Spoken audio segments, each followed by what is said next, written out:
Imagine going to the doctor, right, with a torn, bleeding wound. Okay. You sit on the exam table. The doctor takes one look at this, like serious tissue damage, nods, and instead of giving you stitches or, I don't know, a bandage, they prescribe couples therapy. Right. Which sounds, almost like malpractice when you frame it that way. Totally. You'd think the doctor completely just ignored the physical reality of the injury. I would be furious. Like, I'd probably storm right out of the office. Yeah. But if you step into the kind of murky diagnostic world of chronic pelvic pain, that counterintuitive prescription isn't malpractice at all. I know. It might actually be the most effective treatment available, and that is the exact paradox we are exploring in today's deep dive. It's a fascinating one, too. It really is. So for you listening, today we are looking at a condition called lichen sclerosus, or LS. And if you aren't familiar, this is a chronic inflammatory autoimmune skin condition. It most commonly affects the genitals, causing severe itching, tissue tearing, and actual structural changes.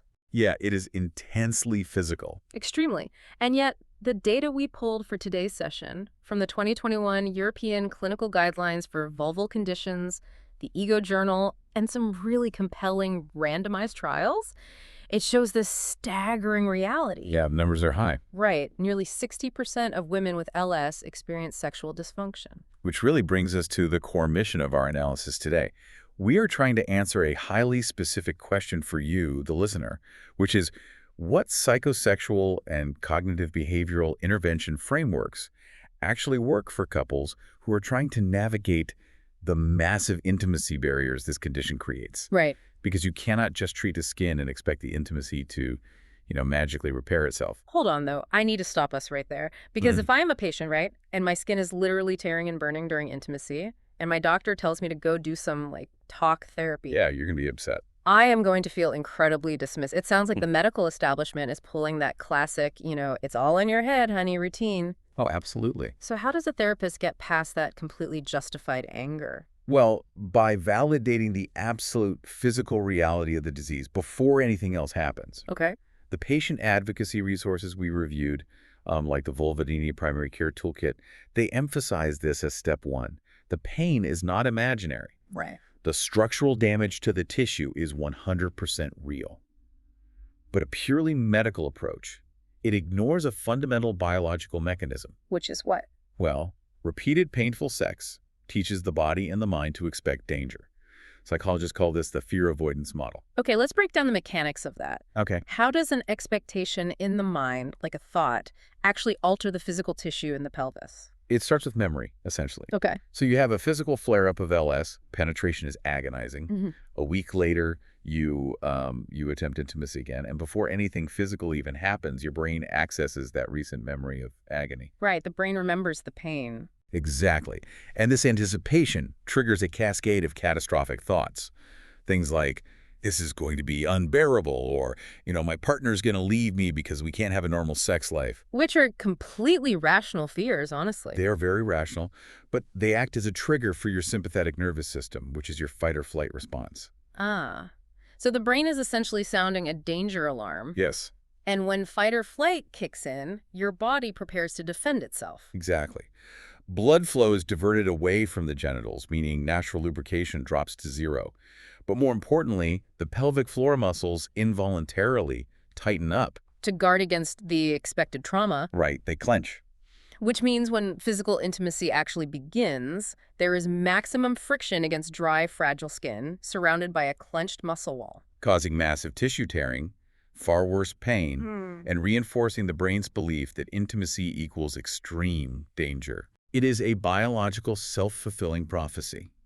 Friction leads to irritation, which triggers pain, which causes pain-related fear, leading to muscle tension, which just causes worse pain the next time. Okay, let's unpack this. It's like a faulty fire alarm system. How do you mean? Like the original fire, the actual autoimmune flare-up, it caused real damage. Right. The house actually caught on fire. But now, the alarm system in the brain and the pelvic floor has become so hypersensitive to smoke that it's triggering the sprinklers just from someone lighting a candle in the dining room. That is a great way to put it. The sprinklers being the muscle tension and the anxiety. Right. So the talk therapy isn't denying that your house was ever on fire. No, not at all. It's recalibrating the alarm system so your body can tell the difference between a safe, romantic candle and an actual 5-alarm blaze. That is the perfect way to conceptualize it for anyone listening who might be, skeptical of psychological treatments for physical ailment. You are fixing the alarm. You cannot treat a highly sensitized, panicked nervous system with just a topical steroid cream. Right. It doesn't reach the alarm. Exactly. You have to break the psychological feedback loop to allow the physical medicine to even stand a chance of working. Okay, so if the alarm is broken, how do we fix it? The sources point to 3 specific psychological frameworks for the individual. Yes. There's traditional cognitive behavioral therapy, acceptance and commitment therapy, and mindfulness-based cognitive therapy. Let's start with the classic CBT. So traditional CBT is highly structured. Its primary goal here is to identify those catastrophic expectations, like, I will never be able to have sex again, and aggressively challenge their logic. Okay. A patient learns to catch that thought in real time and restructure it into something less fear-inducing. Perhaps intimacy is difficult right now, but we are taking steps to manage it. I mean, that sounds like a lot of mental heavy lifting. Does just changing the wording of a thought really reduce physical pain? The data says yes, profoundly so. Really? Yeah. The 2021 European Guidelines for Vulval Conditions actually state that CBT improves pain during intercourse just as much as a vestibulectomy. Wait, hold on. A vestibulectomy, that's a surgical procedure, right? Yes, it is the surgical removal of the inflamed, painful tissue at the opening of the vagina. Oh, wow. It's an intense, invasive physical intervention. And standard CBT, literally just challenging thoughts on a therapist's couch, matches its efficacy for pain reduction. That is wild. It also drastically outperforms standard unstructured supportive counseling. Okay, that is a staggering takeaway. Mental restructuring matching the efficacy of a scalpel. Yeah. But the Ego Journal editorial in our stack introduces what they call third-wave therapies. This moves away from standard CBT into ACT, acceptance and commitment therapy. Right. So if CBT is about challenging the thoughts, what is ACT doing differently? ACT takes a completely different angle. Instead of wrestling with catastrophic thoughts or trying to disprove them, ACT is about dropping the rope in that mental tug-of-war. Okay, dropping the rope. Yeah. Patients learn to stop fighting their inner emotions and radically accept their difficult condition. I need an example of what that actually looks like in practice because, honestly, accepting the condition sounds dangerously close to just giving up. Now, it's the opposite of giving up. It's about reallocating energy. How so? Imagine a patient who spends hours every day obsessing over how unfair the pain is, researching miracle cures, and panicking about her relationship. Right. She is exhausted by the fight against the reality of her chronic illness. In ACT, a therapist helps her say, yes, I have an unpredictable chronic pain condition. Yes, it causes me severe anxiety. Acknowledging it. Right. Yeah. But what are my core values regarding connection with my partner, and how can I move toward those values while carrying this pain rather than waiting for the pain to disappear first? So CBT is trying to change the thought, while ACT is trying to change the patient's relationship to the thought. You're just carrying it differently. Precisely. And the other third wave therapy mentioned is MBCT, mindfulness-based cognitive therapy. Okay, here comes the mindfulness. I feel like this is where the skepticism usually peaks for a lot of people. Oh, for sure. Are therapists really just telling women with tearing skin to meditate the pain away? I mean, it sounds reductive if you view meditation as just, like, relaxing. But MBCT in this context is a targeted medical intervention. Okay. It focuses on anchoring the patient in present moment, non-judgmental sensory awareness. The goal is to completely hijack the brain's anticipatory anxiety. Meaning stopping the brain from time traveling to the moment of penetration. Yes. When a patient is highly anxious, their pain threshold plummets. MBCT shifts their focus entirely away from performance, penetration, or the fear of what might happen in 5 minutes, and forces the brain to focus only on the immediate sensory input of the current second. Wow. And what studies show is that for certain populations of women, MBCT is actually superior to standard CBT in reducing pain at intercourse. Because it develops what the sources call psychological flexibility. Exactly. By using MBCT or ACT, the patient is calming the nervous system's escalation. Yeah. When the nervous system stops sending panic signals, the pelvic floor muscles stop clamping down. That creates the physical safety required for treatments to work. whether that's using vaginal dilators, applying steroid ointments, or re-engaging in intimacy without immediate muscle spasms. Okay, but wait. We are fixing the woman's internal alarm system with all these individual therapies. But intimacy isn't a solo sport. What happens if she does all this work to calm her nervous system and then her partner walks into the bedroom and accidentally sets the alarm off again? Right, yeah. Treating just the individual seems like it's leaving a massive blind spot. And that realization is exactly what triggered a massive pivot in modern sex therapy. It leads us directly into the data on cognitive and behavioral couple therapy, or CBCT. We have to talk about Dr. Natalie Rosen's clinical trial from the University of Montreal and Dalhousie University. It's a great study. This study feels like the holy grail of this deep dive.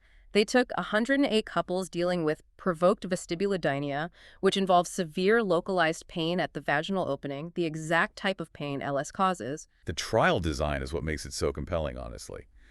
It was a randomized clinical trial pitting 12 weeks of psychological couples therapy, the CBCT, directly head-to-head against a highly recommended medical treatment, which was an overnight application of 5% topical lidocaine cream. So it's talking in a room with a therapist versus applying a literal numbing agent directly onto the pain receptors. Yes. The ultimate test of mind versus matter in chronic pain. And what happened? The intent to treat analyses revealed that the couples therapy yielded significantly better improvements for the women across almost every single metric compared to the lidocaine. It's better than a numbing cream. Considerably better.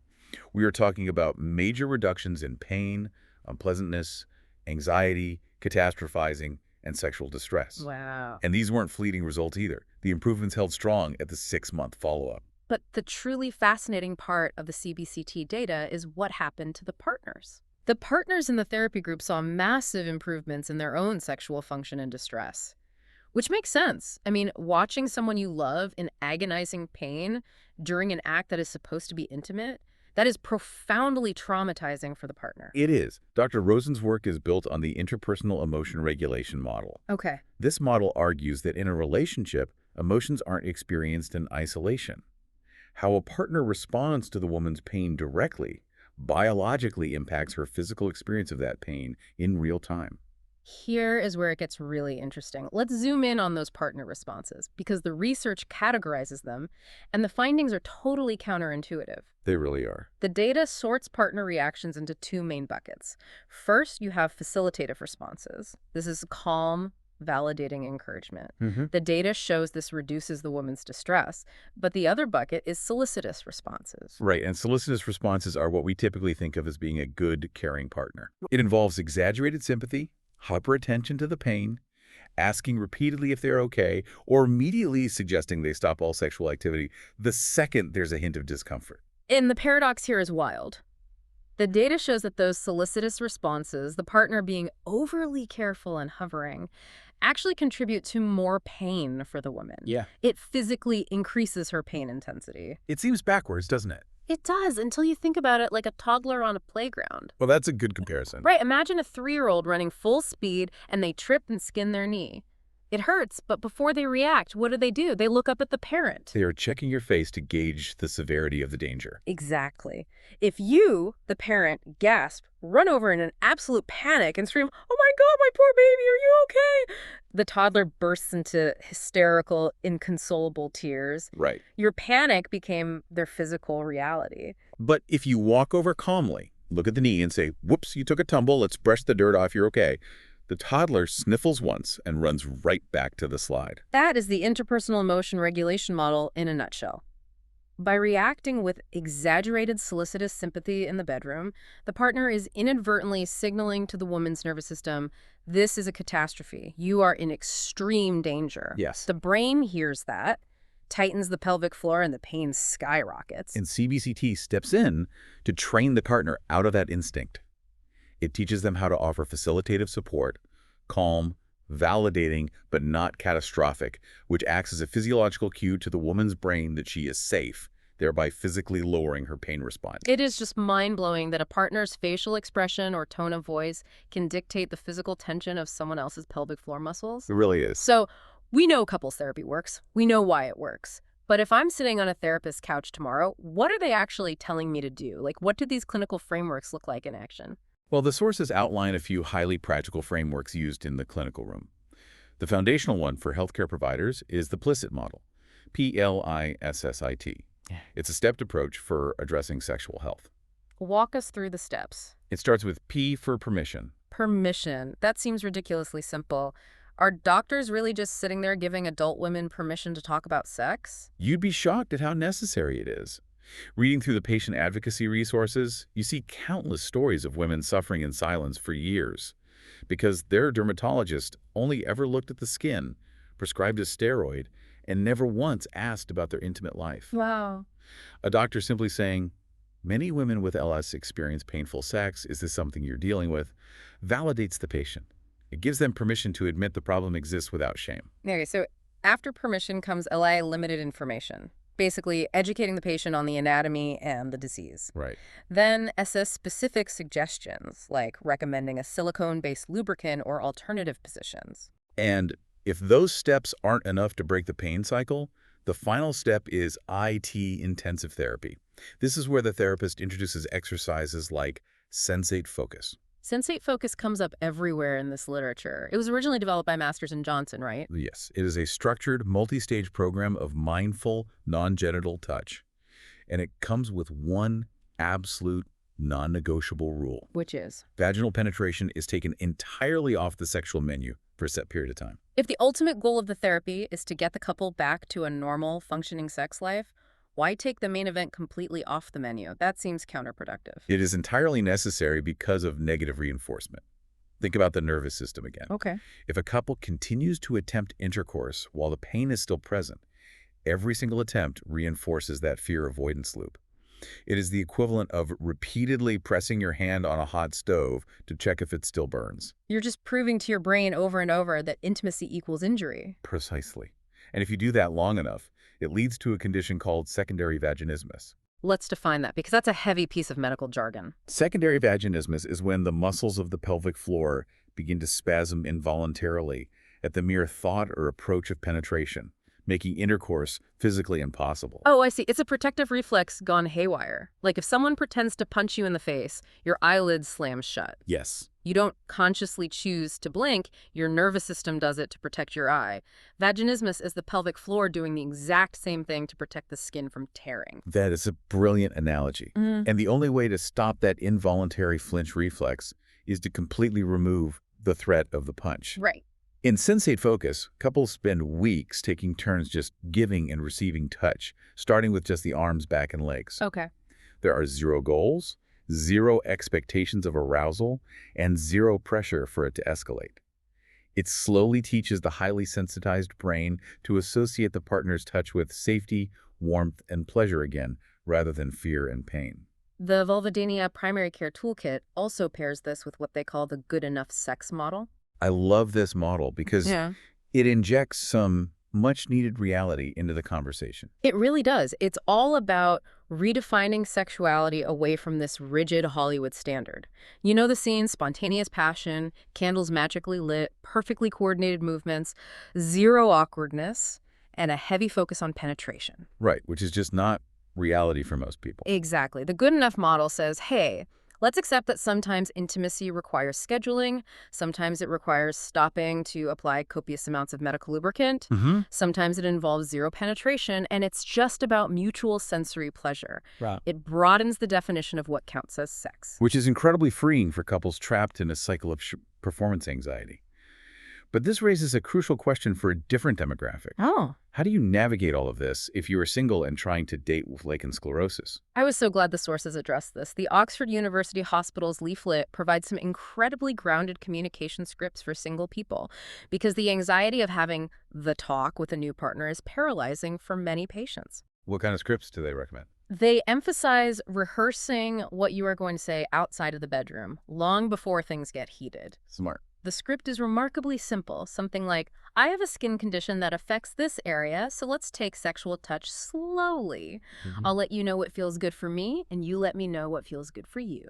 It is brilliant in its simplicity. It takes the shame out of the equation, sets clear boundaries immediately, and brings that psychological flexibility we discussed right into the dating world. Absolutely. It shifts the patient from feeling like a helpless victim of a disease to being the active director of their intimate life.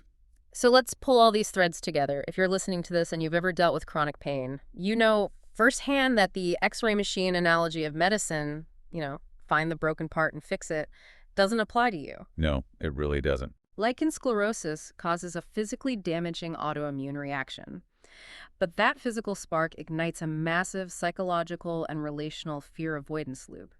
The nervous system becomes hypersensitized, the muscles involuntarily guard the area, and the couple's communication breaks down under the weight of the pain. Which is why individual therapies like ACT and MBCT, and particularly cognitive behavioral couple therapy, aren't just like fluff. Right. They're clinically proven mechanisms to recalibrate the nervous system, untrain involuntary muscle reflexes, and change how couples dynamically regulate pain together. Knowledge truly is power here. Understanding these frameworks prevents the isolation of thinking your pain is imaginary, while simultaneously freeing you from the despair of thinking a topical steroid is your only hope. Yes. There is an entire discipline of psychosexual intervention waiting to help.